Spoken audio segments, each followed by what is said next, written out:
सावरकर का मतलब ही तेज है, सावरकर का मतलब ही त्याग है, सावरकर का मतलब ही बलिदान है, सावरकर का मतलब ही तपस्या है।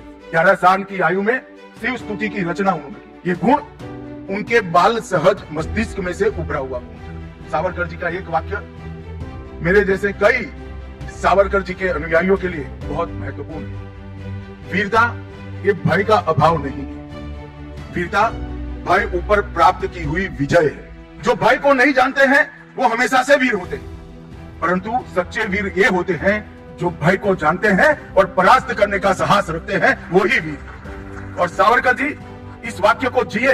एक जीवन में 2 जन्म ठीक जिसको दे दी वो व्यक्ति कितना भयजनक अंग्रेजों को लगता होगा, वो ही इनके प्रचंड सामर्थ्य का परिचायक। वो जन्मजात देशभक्त थे, एक आर्ष दृष्टा भी थे, एक बहुत बड़े समाज सुधारक भी थे, एक बहुत बड़े कवि और लेखक भी थे।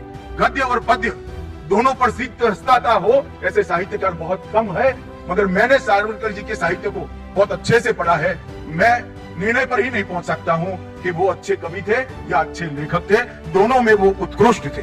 वीर सावरकर अकेले ऐसे व्यक्ति थे जिन्होंने सन 57 के स्वतंत्रता संग्राम को विप्लव की जगह स्वतंत्र संग्राम का नामाभिधान कर देश की सच्ची स्पिरिट को आगे। और 1857 प्रथम स्वतंत्रता समर ये पुस्तक देश के सभी पुस्तकों में एकमात्र पुस्तक ऐसी है जो प्रकाशित होने के पहले ही अंग्रेजों ने इसको बैन कर दी।